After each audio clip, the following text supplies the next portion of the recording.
Okay, mga kastig, isang magandang araw sa inyo lahat. Mga kastig, meron tayong mga bagong project, no, kung saan ito yung nakita ko, no. Kumbaga, nag-try lang tayo kung kaya nating gawin. Pero, kumbaga, simple lang naman, basta ikaw ay marunong kang gumawa at nakakagawa ka na at nakakabuo ka ng iba't ibang klaseng toy gun. Madali na para gumawa o umano ng ibang idea na katulad ng halimbawa yung ang barrel, no, is nandito na sa loob, tapos yung pinaka chamber niya wala rito sa ibabaw, katulad sinasabi ng iba na nakapatong, no, yung ating chamber. Kumbaga hindi lang kulang talaga yung hilig, no, kumbaga yun talagang aking pinaka original na gawa yung ating PVC toy gun na nasa ibabaw, no, kung saan nasa ibabaw yung ating chamber. Pero itong gagawin natin is nasa loob, no. Papakita ko sa inyo mga kastig. Yan, siyempre ito hindi pa naman talaga ito, baga ito yung sample ko lang na pinapasok ko kapag ako testing, no, ng toy gun. Pero hindi talaga ito yung bar ko, baga ipinasilip ko lang sa inyo, no, para mai-share sa inyo, maipakita sa inyo na kaya natin gawin yung ganitong klaseng toy gun nasa loob na yung barrel, ano. Lagyan natin mga kastig. Ayan. Yan. Tapos lagay natin ng tornilyo. Napakadali lang mga kastig. Tapos ito, kukortihan lang yan. Madali lang naman magkorti yan. Napakita ko sa inyo mga kastig.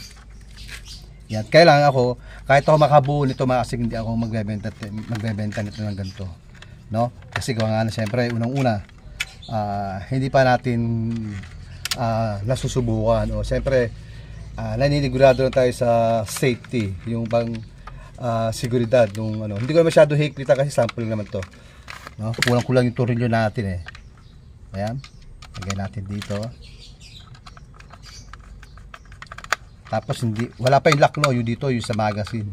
Mahuhulog yung magazine natin. Pero okay lang kasi ano lang naman to, pasilip lang, no, para makita nyo na madali lang gumawa nito. Ayan. Pero hindi ko pa rin, kumbaga sinimulan ko lang.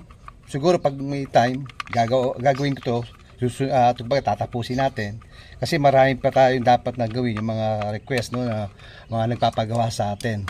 Kumbaga pinasilip ko lang sa inyo na simple lang, napakadali lang ito. Tapos kapares ito, yung chamber is ito, no.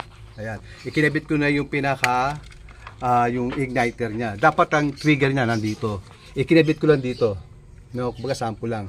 Yung pagkakabit naman dito, walang problema, dali lang naman yan eh. Tapos ito yung ating chamber, no?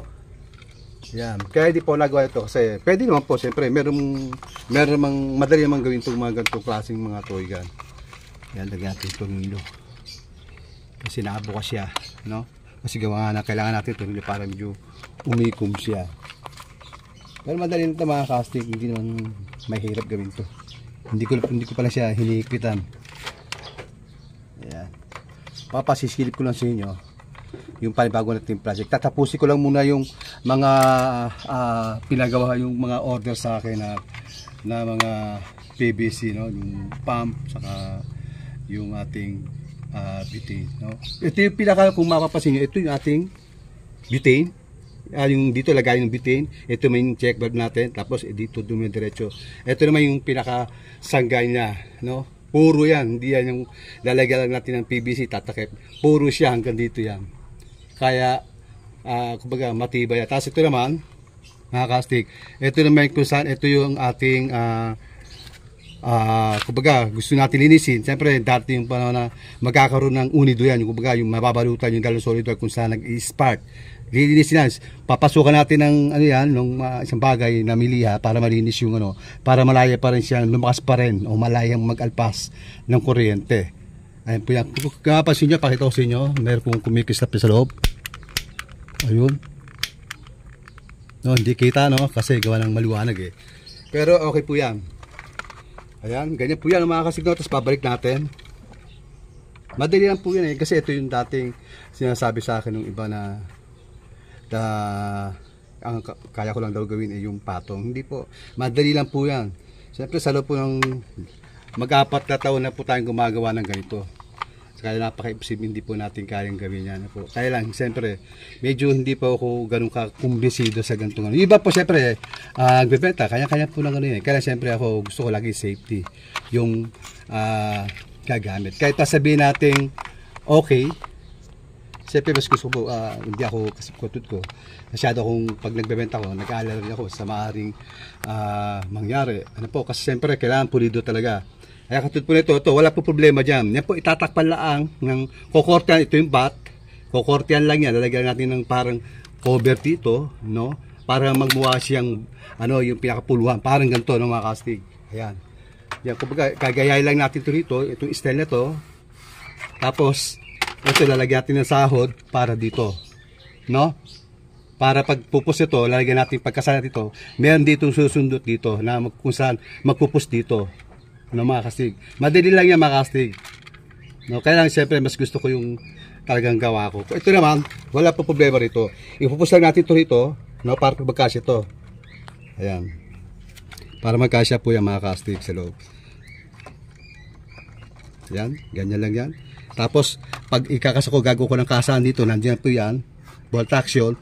Tapos, ano po rito, kumbaga yung parang pinakasangga, yung po yung magpupus dito para siya gumanon. Okay na, nakikita nyo, tumutulong ako. Pero hindi ka po gagawin pa to. Siguro pagtapos na ng ibang project ko na yung mga order sa akin, po, pasilip ko lang sa inyo. Tapos yung ating okay, nawala yung ating magazine, kunin po muna natin. Yung ating magazine, dito yan, no? Display lang naman to eh. Tapos dito ilalagay yung lock. Hindi ko na nilagay yung lock kaya mahuhulog siya. Pero dito, ganyan ang forma niya, mga kastig. Tapos kung napasin, tignan nyo may giya. Yan po yan, ito yung pinaka yung ating chamber. Pag tayo babarel, dito po yan, no? Kaya kailangan matibay po yung ating chamber kasi nasa mukha po natin yan eh. In case may sumabog, ang mukha po natin ang masasabugan, no po. Pero kung maganda naman kayo gumawa at matibay, sigurado naman kayong talagang quality gawa nyo. Wala namang problema ron. Kaya ako, ayun, hindi po akong gamit ng ganito. Ano po, siyempre, uno na, hindi po yung hindi mas gusto ko nito yung ganito. Kaya lang, mas gusto ko safe yung gagamit. No, katulad mahaba, yung kung saan yung akin dati di patong. Ano po, ito naman, chamber to nandito, sa kay barrel na sa loob na. Bali, iyan natin mga kastig ha. Tapos ito yan, halimbawa ito po yung pinakalikuran yan. Ito po yan, dito po nakalagay yan sa likuran. Ano? Tapos para dito po yan, kaya ito, medyo ibabaluktot natin ito, kumbaga nakaganon siya. Ano, kumbaga nakabaluktot yung pang ilalim dito para bikorte. Tapos dito po nakalagay yan, mga kastig. Yan. Mapapansin yung ganyan yan. Tapos sa firing tayo niya, dito merong scoop. Ano po? Ayan. Tapos papakita ko sa inyo, sample lang po, pasilip lang to ha. Ito po yan ha. Ayan. Ito may tumutulog ano. Tapos firing po. Ito yung ating gatilyo. Ayan. Ano po? Malakas po yan, mga kastig.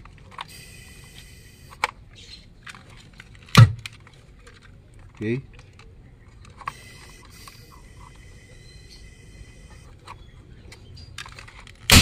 Ayan po yan, mga kastig no. Ayan, tapos alulag tayo. Kasi pagkasapo niyan, meron po susundot dito niyan. Madali lang po yan eh. Tapos pagkalo po yan dito. Dito lalagyan natin ng sahod yan, ng PVC rin kung saan nakasahod to. Para pag ito po yung ipupush yan, hindi po siya magaganyan. Kumbaga diretso pa rin siya. Parang pinakakanal siya. Ayan, ganyan lang po yan oh. Malakas po yan mga kasing no. Kasi hindi pa lang siya talaga nakasetup ng maayos. No? Tapos ganyan po yan. Diretso. Ano po, malakas po yan. Ayan, okay. So ikakabit po natin ito mga kastig is yung bearing. Yung 8mm, yung bala. Pwede rin po siyang MP lights barbell. No? Depende po sa inyo yan. Pero malakas po yan. Yan po yan. Kaya hindi ko pa po, hindi ko pa ito kumbaga hindi pa ito yung tatapusin kung kasi tatapusin po muna natin yung mga nagpapagawa sa atin kasi napakatagal na rin po no, may ilang buwan na rin no, lagi na po nag-update. Ngayon hindi lang po tayo makagawa ganun medyo basa pa yung mga yung mga kagamitan ko kung saan nalubog sa baha. Pero ito po napadali na po ito mga kastig. Ayun malakas no. Pag na dito po yung pinaka niyan, ito po yan. No, ilalagay dito yan. Tapos medyo medyo naka ganun yung ilalim. Ang ganda po, tignan nyo, nakaganyan po yan, oh. No? Tapos ito, wala naman po problema rito. Kasi ito, pag nilagyan nyo ng ano to, yung sahod, yung PVC kung saan, ito yung mag-guide para maganda yung push niya. Maganda yung pagpupus. Ganyan po yan, oh. Wala po problema dyan, napakadali lang po ito. Okay. Wala po pala yan.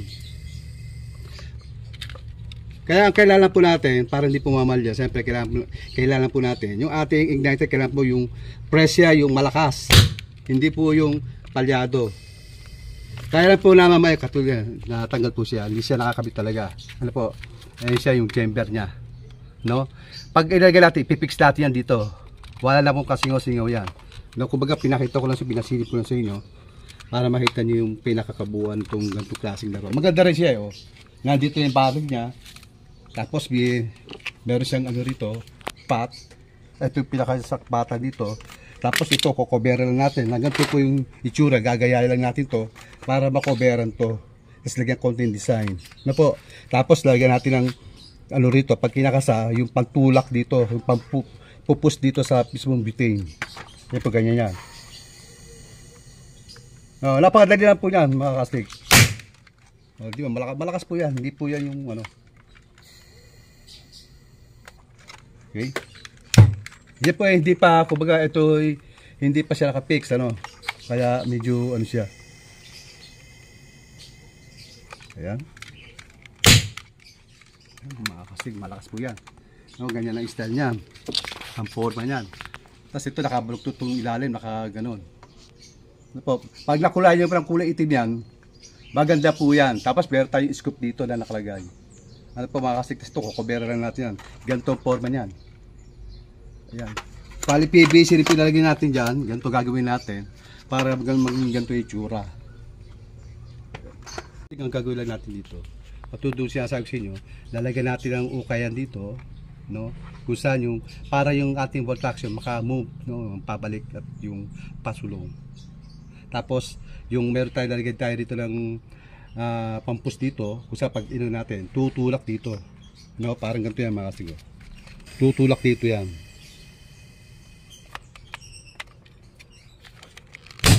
Ito, mga kastig. Lakas po niya, mga kastig, no? Hindi po yan basta, ano. Ayan. Okay. Wala pong pala yan, basta maganda po yung butane nyo, yung inyong igniter pati. Ito mga kastig. Ayan, ito yung gagamitin natin para dito. Pero hindi ka pa po ito gagawin, no? Kumbaga marami pa po tayong dapat na gawin yung mga pinagagawa po sa atin. Tapos ito, mahaba po yan, yung barrel na yan. Tapos kukorte yan to. Pag nakulayan po ng black yan, maganda na po yan. No? Pero abangan nyo, pag medyo tapos na po tayo sa ibang mga gawain ko, no? Abangan nyo po yung kabuuan nito na po, mga kastig.